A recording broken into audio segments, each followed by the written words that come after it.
Okay, thank you everybody for coming. We've just got a couple more minutes before the TV feed goes live, so we'll be starting in about 2 minutes' time.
Okay, good morning, everybody. It's 9:30, so we will start. Thank you very much indeed for coming to this press conference.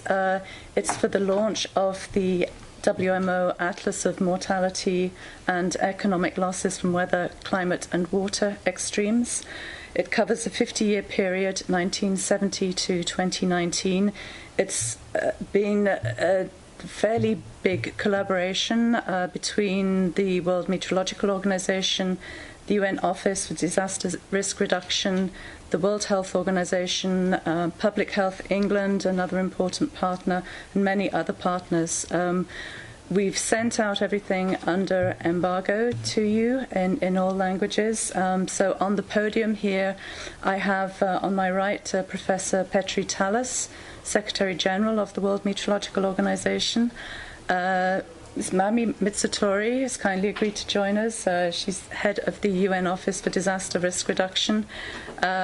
Joining us by Zoom will be Dr. Maria Neira, of the World Health Organization. As I said, again, a very important partner in compiling this atlas in view of the mortality statistics.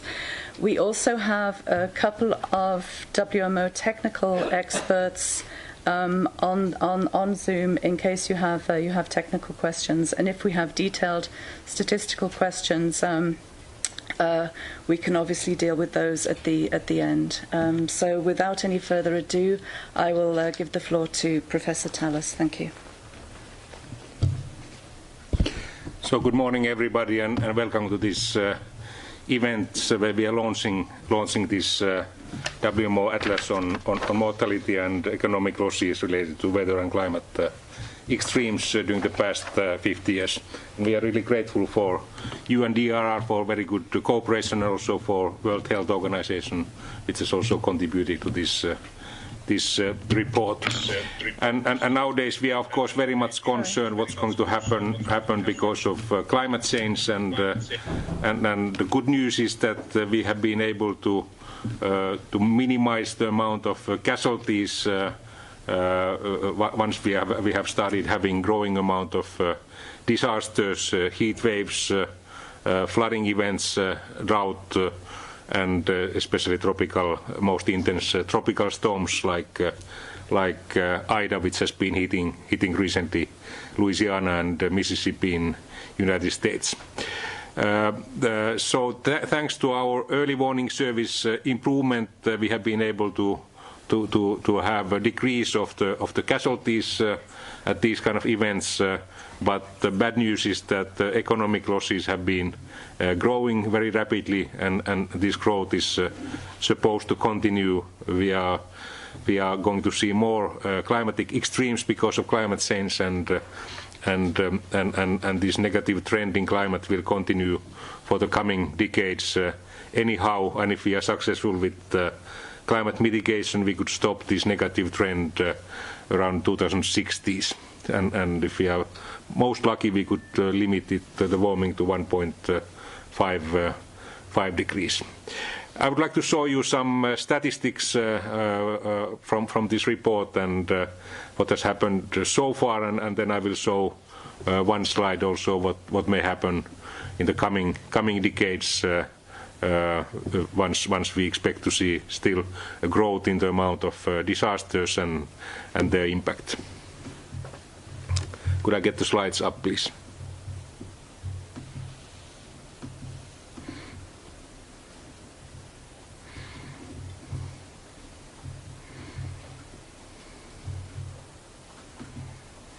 Yeah, so we have seen, could you move this a bit here, so I can operate it here.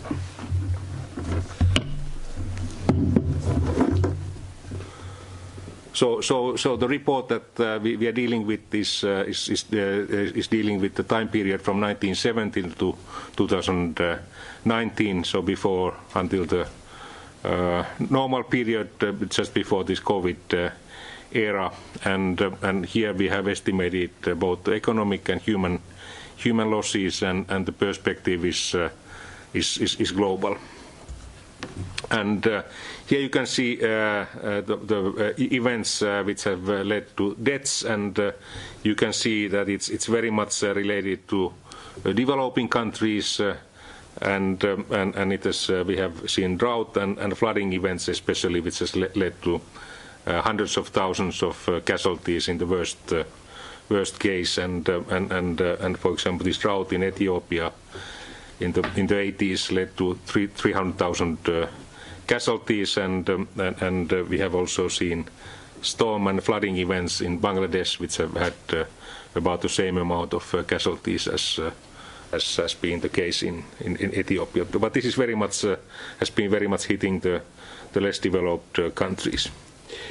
And if you look at the economic losses, the picture is very different. And so far, the most expensive event has been Hurricane Katrina, which was destroying large parts of New Orleans. And we are just interested in seeing whether this most recent Hurricane Idai is going to exceed the damage caused by Katrina.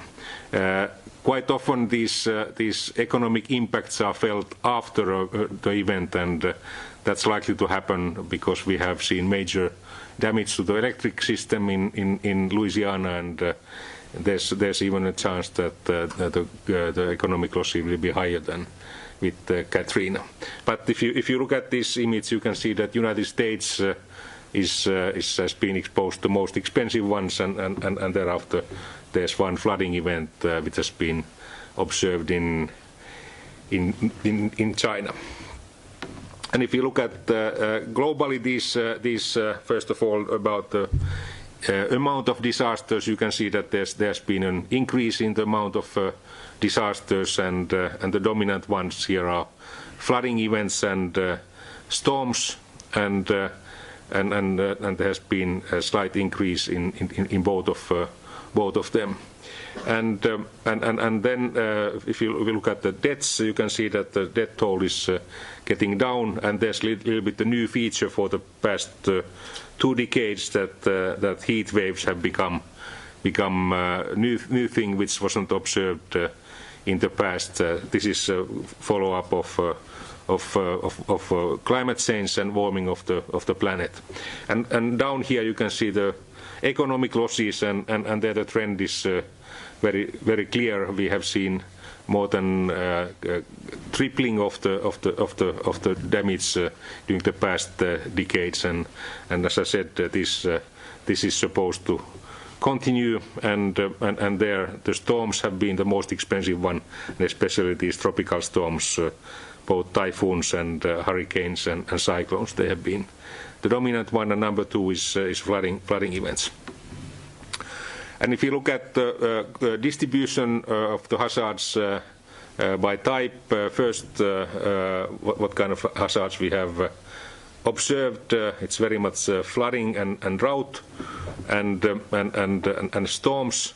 And if you look at the death tolls here, it's being caused by drought and storms, and especially tropical storms. And those have been also responsible for the flooding, and storms have been also driving the economic losses.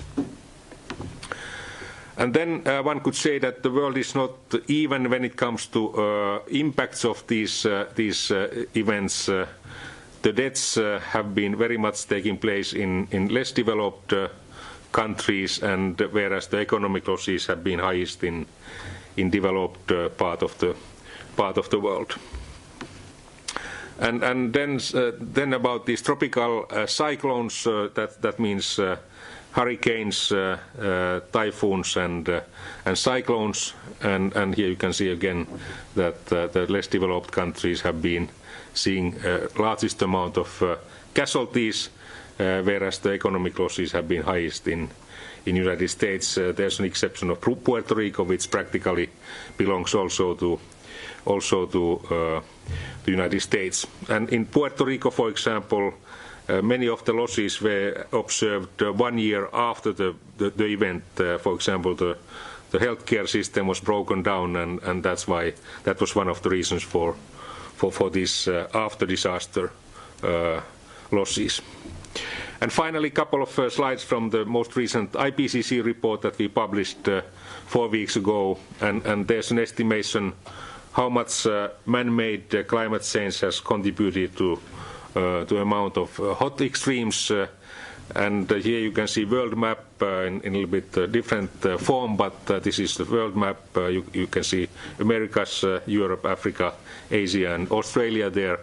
and almost the whole world we have seen a man-made increase of heat waves. Only exception is southern part of South America, and from Central Africa we don't have enough data to justify, but that's a global feature. And if you look at the heavy precipitation which leads to flooding disasters, you can see that very large parts of the world has seen an increase in the amount of flooding events caused by heavy precipitation, and that's very much the case in Europe, Asia, southern part of Africa, and some parts of Americas, especially the eastern parts of Americas. But there are also many places in the world where this hasn't been observed. And on the contrary, we have seen also an increase, man-made increase of the drought so far, and you can see Mediterranean region, Western Europe, Central Asia, Eastern Asia, Southern Australia, and half of Africa, which has been exposed to drought because of climate change. And that's also the case in Western United States and eastern part of South America, and often these have also led to forest fires, which you have been observed. And this is my final slide telling what's going to happen in the future, and this is an estimate from IPCC report.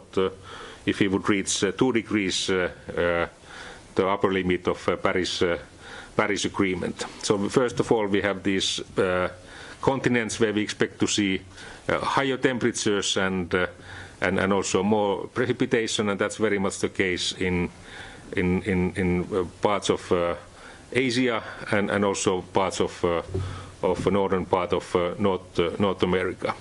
And then we have areas which are going to get hotter and drier, and that's especially the Mediterranean region, Southern Africa, Australia, and both Americas. So this is how the future looks like, and this is bad news when it comes to amount of disasters, and also bad news when it comes to agricultural productivity of our planet. With these words, thanks for listening, and after we have heard other presentations, I'm happy to answer any of your questions.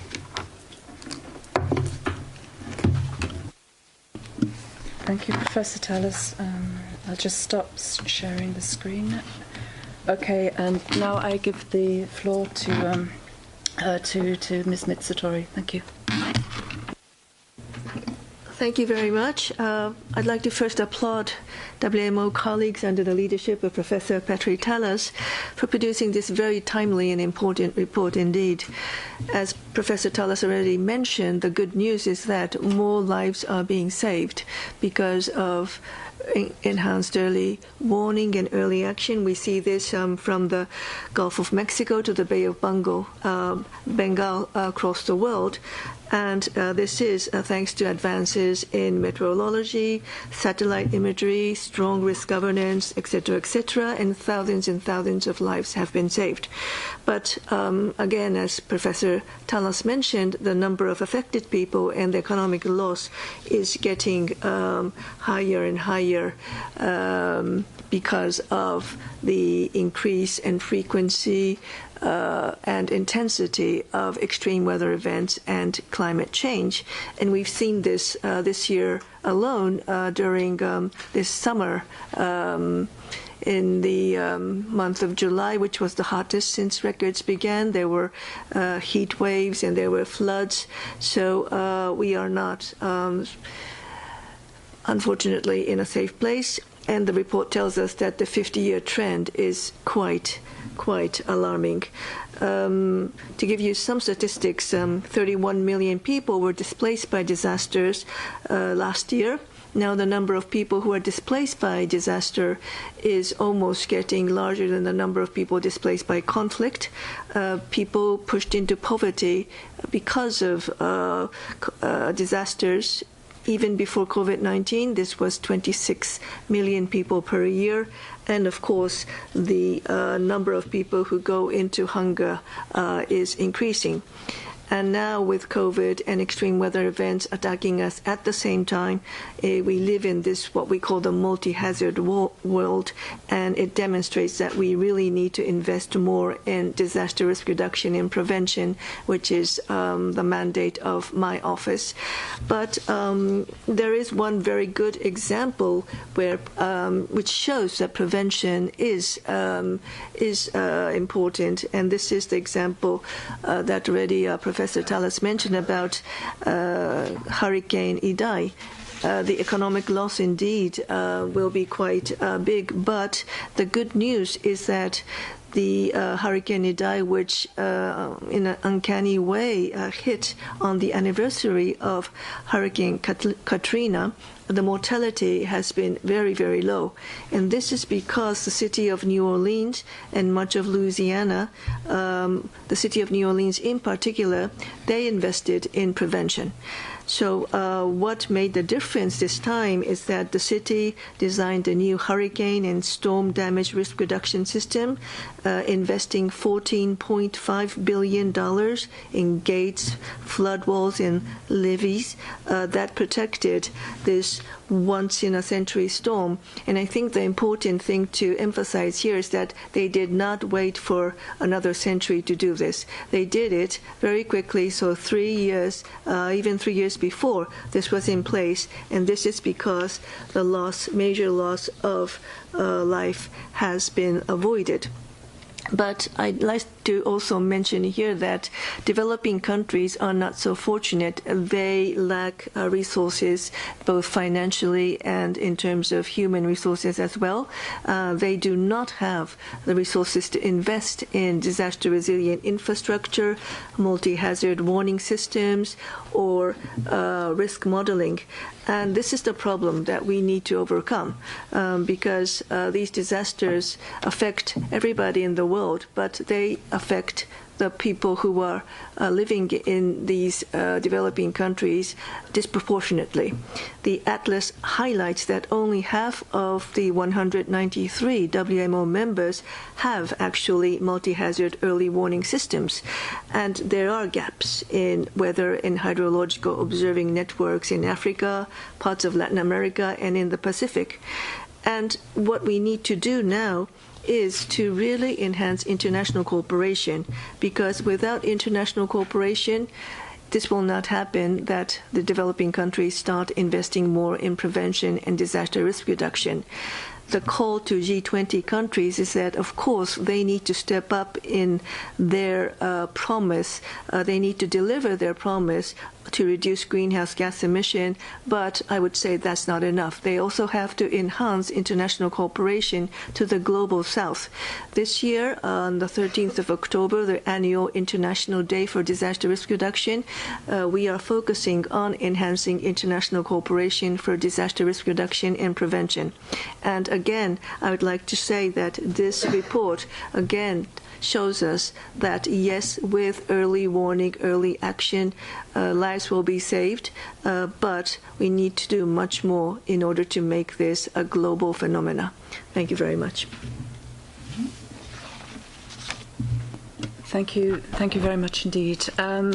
We will take questions at the end, so I'd now like to pass the floor to Dr. Maria Neira, who's joining us by Zoom. Thank you very much indeed, Dr. Neira.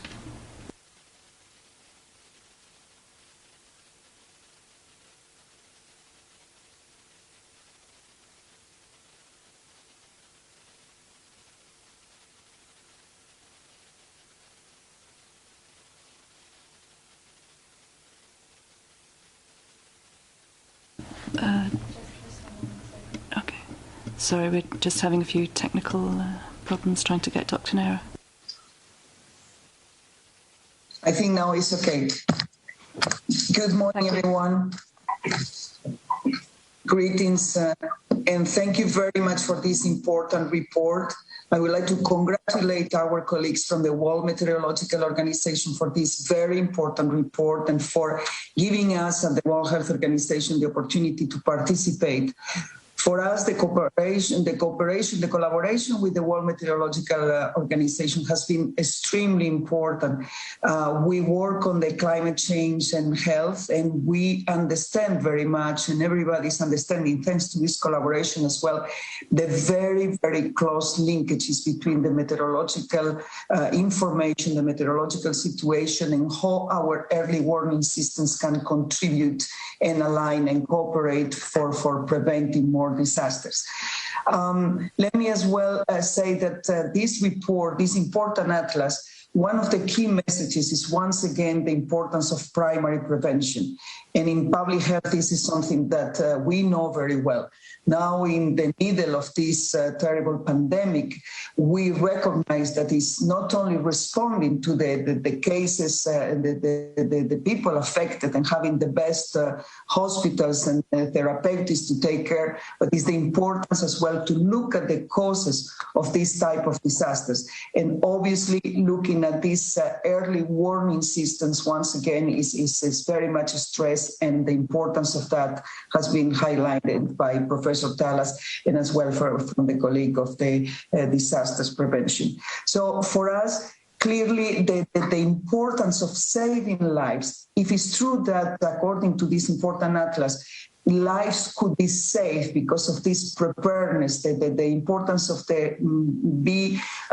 on the response and having all the mechanisms for ensuring this preparedness and response is critical. And thanks to that, the mortality, the immediate mortality after the natural disaster could be reduced.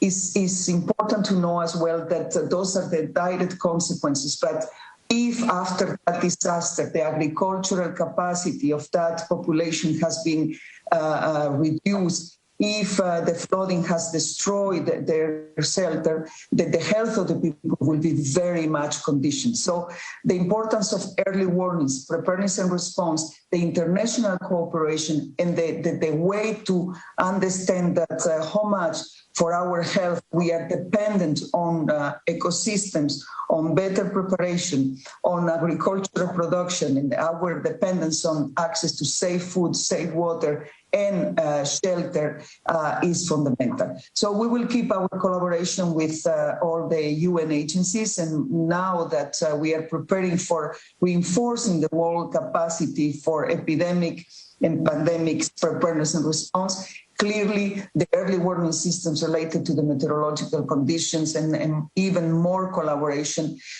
strengthening as well the capacity that developing countries are now missing, it will be our objective. So thank you very much for the report. We are very much engaged and committed to keep this collaboration and stressing the importance of these early warning systems to save lives in future. Thank you. Thank you so much, Dr. Neira. I'll now open the floor to questions. As usual, if you could just please identify yourself by your name, your media affiliation, and indicate to whom your question is directed. So I'll start with Nina Larson of the French news agency AFP. Oh, sorry, I think my mic is open. Christiana here. So we'll start with Christian Ulrich of the German news agency DPA, and then I see Nina also has a hand up, so we'll go to Nina after that. Thank you, Claire, for taking my question.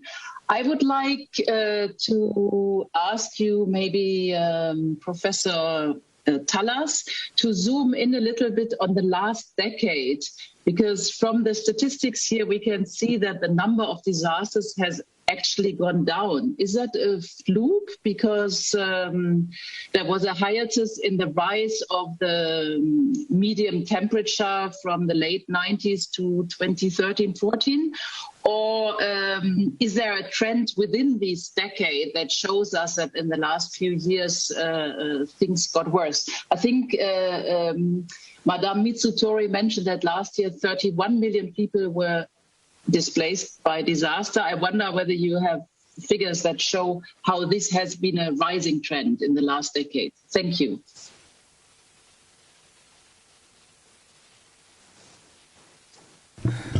Yeah, sorry, that's a very good question, and there are different ways to classify these disasters. And for example, the insurance sector, German reinsurance company Munich Re is also making these estimates, and they have a lower threshold to classify individual cases as a disaster, and in their statistics they have shown a steady increase in the amount of disasters, both flooding, storms, and heat wave and drought events.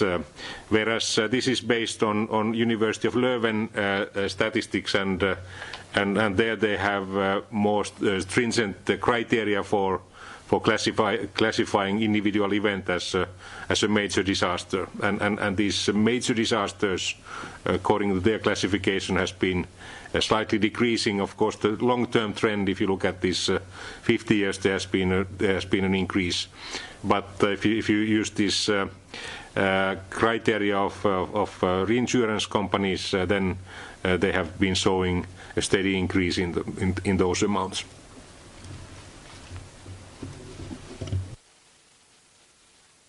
Ms. Mizutori, do you want to say something? Yes, actually, as I mentioned, the number of people who are displaced because of climate change, because of, let's say, extreme weather events, is now getting higher than the number of people who are being displaced by conflict. And this is something that has been happening not only since last year. So I don't have the exact figures right now, but I'm happy to provide this to you later on through my office. Thank you. And now we'll go to Nina Larsen of the French news agency AFP. Thank you very much for taking my question. I wanted to ask about Hurricane Ida. It was mentioned that Ida could potentially cause more economic losses than Katrina. I was hoping you could elaborate a bit on why that would be specifically, and I guess that would mean that the economic losses from Ida would be the highest on record. Is that correct? And also, sorry, if you could also just sort of say something about what this storm and the difference between Ida and Katrina would say, if that illustrates your point on how preparations have changed the dynamics, but I guess not when it comes to economic losses. Thank you. Thank you. So we don't know the final costs yet.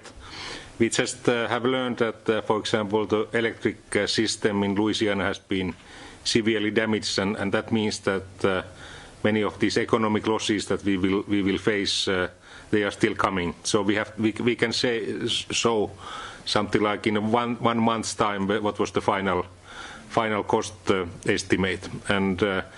And of course the good news when it comes to Ida is that the casualties as compared to the Katrina, they were much lower. There were only a few casualties, and that's demonstrating that the whole chain from early warnings to early action and action of various authorities and evacuations has been functioning much better. And also in for example in New Orleans, they are now better prepared for facing these coastal inundation, which is related to these kind of events.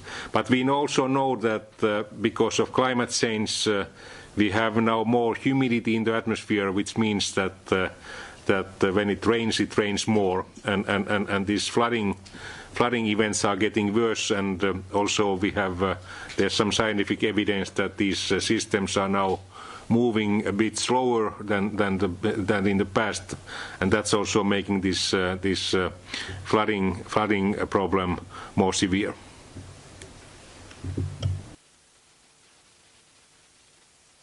Would you like to add anything? No. Okay. Okay, so the next question is Laurence Hierro of the Swiss news agency ATS. Thank you. Yeah, thank you for taking my question. First, so you just said that early warning this time for IDA worked better. But are there some examples since the beginning of the pandemic where restrictions linked to the coronavirus has led to bigger problems in terms of early warning and evacuations of people? That's the first question. And secondly, you mentioned 2060 as a target where if mitigation measures are effective, it could be better. What will be the situation in 2030? Can you already anticipate with models either what could be the increase of economic losses, or what could be the increase of instances of disasters? Thank you. Thank you. Very good questions. First, about this COVID impact, we have seen difficulties in maintaining our observing systems. We have lost some observations, and also some of the national Met services have had difficulties in running their business as normally, and in less developed countries they are already having major difficulties in provision of good services. That's the case in about half of our member countries, and according to our statistics, we have lost observations, and also there have been difficulties in running the operational services, especially in less developed countries. So it will be interesting to see afterwards what kind of impact this has had, but we don't have the numbers yet, but we can clearly say that it has had a negative impact on especially less developed countries' ability to provide high quality early warning services. And as I said, this negative trend in climate will continue for the coming decades anyhow, and there's 40% probability that we would reach 1.5 degree warming during the next decade, and the most recent IPCC report showed that there are also some changes that we will see continuing for centuries or even thousands of years, and that means melting of the glaciers also here at the Alpine region, and then also the melting of snow and ice cover, and the sea level rise. Those will continue for at least hundreds of years, and in the worst case thousands of years. But this negative trend in high impact weather events, in flooding events, storms, drought, that's something that we can still influence, and if we are successful in reaching the Paris Agreement limits, we could stop this negative trend, and if we would be able to reach 1.5, that would be best for the welfare of mankind, and also when it comes to economic losses related to disasters. But anyhow, we will see an increase of the economic losses for the coming decades, and also higher impact on human well-being.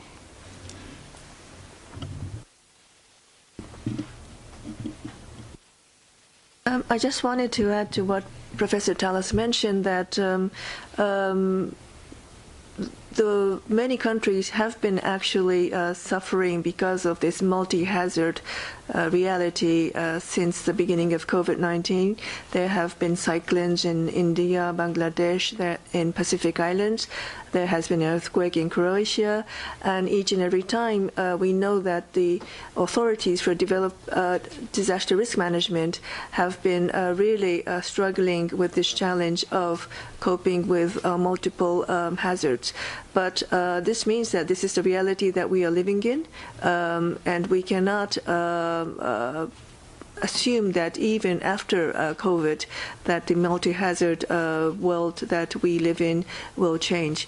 One other thing on the economic loss is that definitely in absolute terms, the developed countries are having the biggest losses. But in terms of the percentage to the GDP, the developing countries and the ones which are least developed are also suffering a lot. So it doesn't really mean that if the absolute economic loss is low, that it hasn't had an impact. It is having a lot of impact in a lot of developing countries, and this is why, again, prevention, disaster risk reduction is very important. Thank you. Peter Kenny. Thanks for taking my question. Just wanted to get a bit of clarification about the number of people displaced due to climate change. Ms. Mizutori said it's greater than the number of people displaced by conflicts. And I also heard a figure mentioned there during this question time, which I actually missed during the press conference, of 1.3 million people displaced due to natural disasters. So would the number of people displaced due to climate change be different to this 1.3 million? Could I have some clarification on that, maybe from Ms. Mizutori and Professor Taalas? Thank you. So thank you very much for the question. So the data that we have currently is that last year alone, 31 million people were displaced by disasters. Excuse me. And as I mentioned, this is a rising trend, but again, we are happy to provide you more concrete figures in terms of displacement from disasters as compared to conflicts after this press conference through my office. I could complement what may happen in the future. We have already seen, for example, drought affecting politics in the countries. We saw this Arab Spring rise 10 years ago, which was partly caused by severe drought, which led to doubling of the food price and unemployment of the agricultural employees, and we have such problems. More or less on persistent basis in Somalia at the moment. Somalia is an area which is exposed to drought. But in the future, we expect to see both the population growth, especially in Africa, and the climate change having a combined effect. If we are going to see 4 billion inhabitants in Africa by the end of this century, together with more severe drought events both in northern and southern part of Africa, this will for sure lead to major displacement and crises and perhaps also refugee crisis, which is supposed to hit also areas like Europe. I'll take a couple of questions from the room now, and then we'll go back to the remote one. So, Jamie Keaton of Associated Press. Good morning, and thank you. My question is for both of you. Professor Taalas, this is a big study. I mean, it goes over a long period of time. There's a lot of information. Can you tell us a little bit about the difficulties collecting information, collecting data, and are you fully convinced that this really paints the comprehensive picture, or are there some holes in the information? And for Madam Mizutori, you mentioned the 31 million people who have been displaced. How much does that part of it, you mentioned the fact that it has an impact on developing countries in particular, how much of that piece is being factored into the calculations of the economic impact? In other words, when people move across borders or move from their homes, what kind of impact? Is that part of the data, or is that simply too hard to tell or beyond the scope of this study? Thank you. So if I would start, so of course we have some national statistics and some UN statistics on both the casualties and economic losses, but of course this classification of individual events, that's always the challenge. So quite often you have combined effects. For example, when the heat waves have been hitting Europe, for example 2003 and 2010, we have seen lots of casualties, and those people are quite similar people that have died because of COVID. It's people who have some basic diseases and who are elderly. So they may die a little bit earlier because of heat waves, and the same has happened with the COVID. But again, where to draw the line, that's not an easy case, but we have had systematic ways of estimating both casualty statistics and economic loss statistics. Thank you very much. Just to complement to first question, so the Sendai Framework for Disaster Risk Reduction asks member states to submit data around disaster loss, and the first target to which they submit data is mortality, and actually that is the one to which the countries submit most data, because it is the one which is, let's say, more easily gathered than economic loss or affected people. Having said that, as our colleague from WHO was saying, if you start thinking about indirect, even loss of life after a certain time period, then it becomes more complicated, because let's say in an earthquake you can say that 1,000 people died, but even among the survivors, if people die after that because of the injuries that they sustained at that time, or even mental health issues that lead to suicide or whatnot, how do you calculate this? This is a rather challenging issue. And answering your second question, so people who are displaced in this case would be categorized in what we call affected people, which is the second global target of Sendai Framework to let's reduce the number. So we don't actually, in the case of the Sendai Framework, and I imagine, but Professor Taalas, please correct me, that that is not included in the economic loss. Economic loss is more of the direct economic loss from disasters. But again, your question is a very good one, because if we don't really try to calculate and put in the data the indirect economic losses, the lost opportunity, even let's say a lost opportunity from loss of education and whatnot, then we're not really capturing the real picture of what disasters do to sustainable development. Thank you. Then a question from the back of the room. Okay. Merci. Moussa Al-Maïri TV. Je peux poser la question en français? C'est possible, mais je préfère anglais. Okay.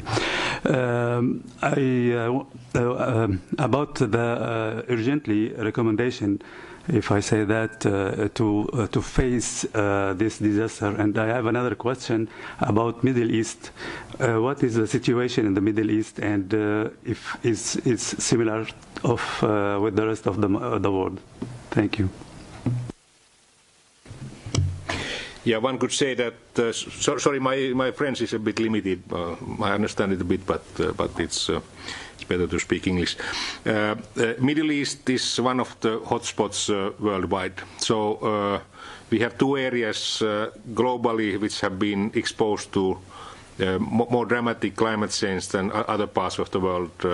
Arctic is number one, and then Mediterranean region is number two. So we have seen.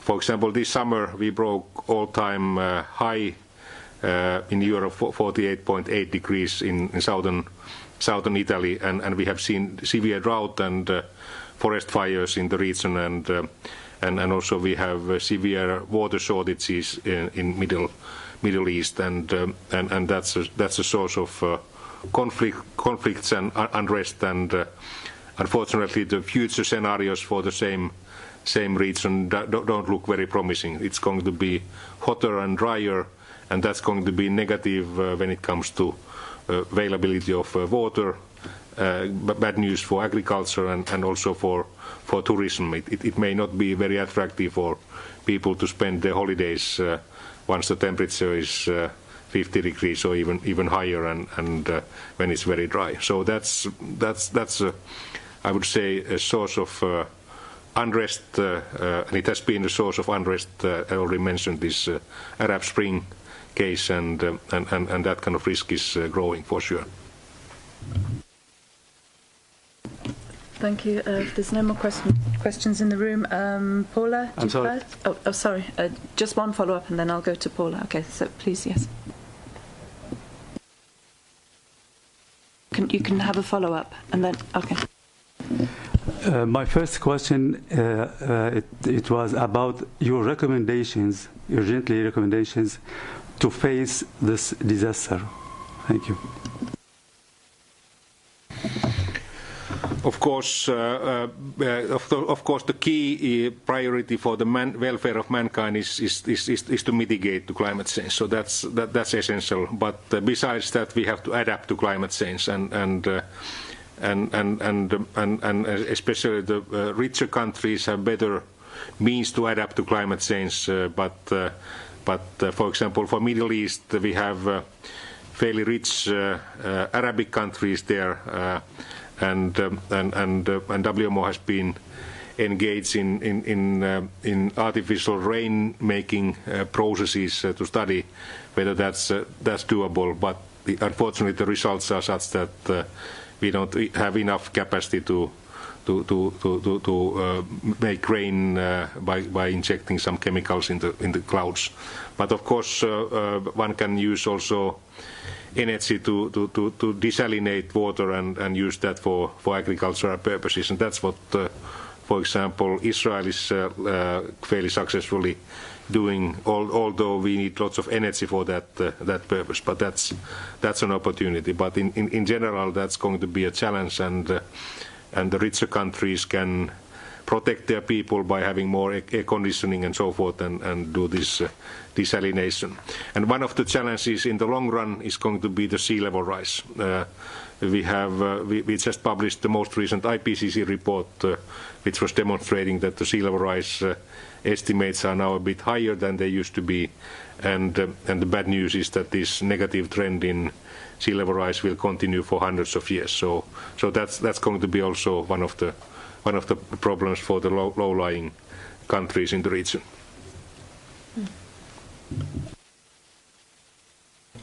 And I think it's in the press release too that there are some very important key lessons that have been learned from this report. And the first one is saying that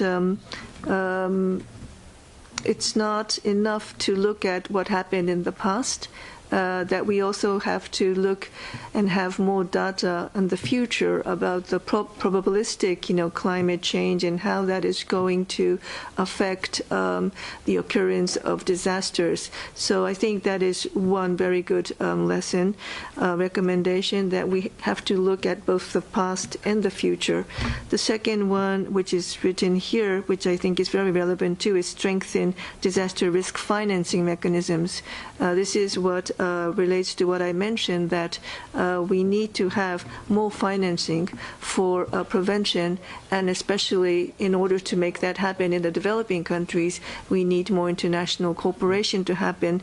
And then the third thing, and the most important thing I would say overall, is that, and this is what the Sendai framework says, and I think it is a lesson from this, we just tried until very recently to react to disasters after they happen, respond to it, and try to do humanitarian assistance. But the amount of money that's now needed for humanitarian assistance after a disaster has become so much that the world can cope with it. So we need to invest more money before disaster comes into managing the disaster risk, which will help to mitigate the impact of disasters. And Professor Taalas gave the very good example of drought in Middle East and other places. Drought is a typical one. After a drought, we start to give emergency funding to the farmers or other people. We start to distribute food. But, there's much more that we can do before the drought comes in a more proactive way, in a way that a whole of society, government way to manage the drought risk. So I think, those very important lessons come out from this this very important report that WMO has launched. And again, I think, it reveals a lot on what we need to do. Thank you. Thank you. I could still complement, it was important what Mami just said.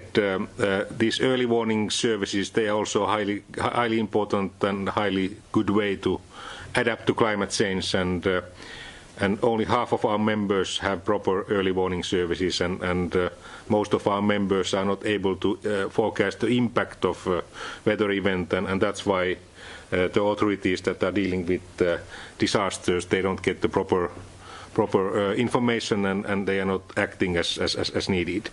And we also have major gaps in the observing systems in Africa and Caribbean, Pacific Islands, and some parts of Latin America, which is having a negative impact on the quality of the early warning services. So there's a need to invest both in the observing systems and early warning service capabilities of the countries, and also to educate the various authorities, which UNDRR is very much doing. And also we have started the provision of services for the UN sister organizations.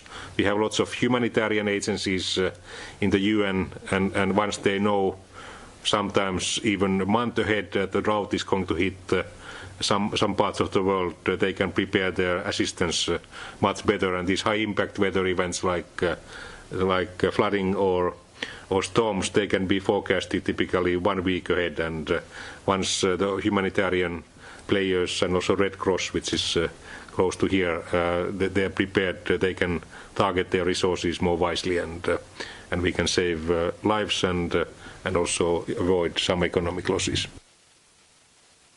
Thank you. We have a comment in the chat on can we send the number of climate change refugees as soon as possible?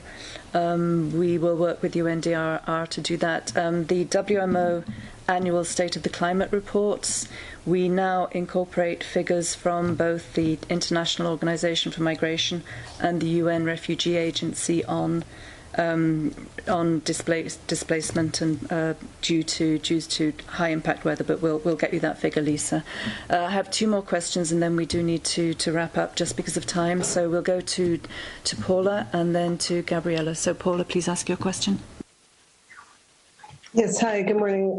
It's for the New Humanitarian.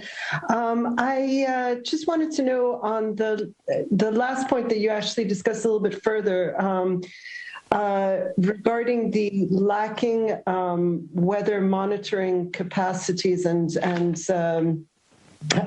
early warning systems that you have in those regions in Africa, Pacific, and Latin America. I mean, is there a concern that because of those shortfalls that we might not be then getting a full picture of the future impact of of all of these disasters, and that perhaps the situation may be even worse? Is that a possibility? Thanks. Good question.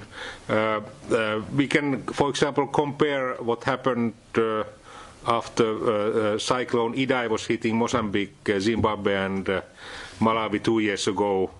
In Mozambique, they were able to forecast the rainfall, the coastal inundation, and high wind speeds almost quite okay, but they were not able to forecast the impact of those of such an event, and the local authorities were not acting as has been the case, for example, in the USA, where the system is functioning in an optimal way, and they can evacuate the people, and they can avoid many damages by doing so.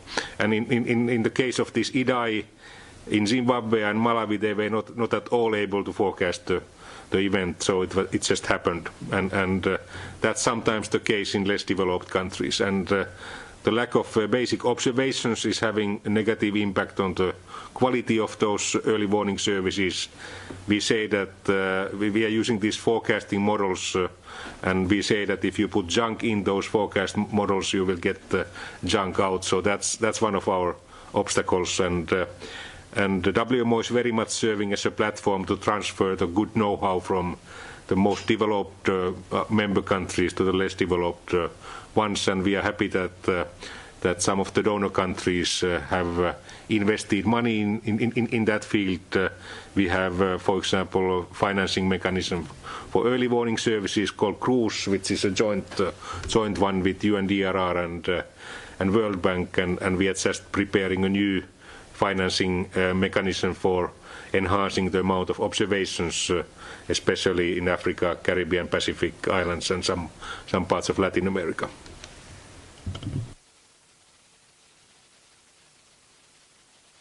The final question, Gabriela Sotomayor from Mexico.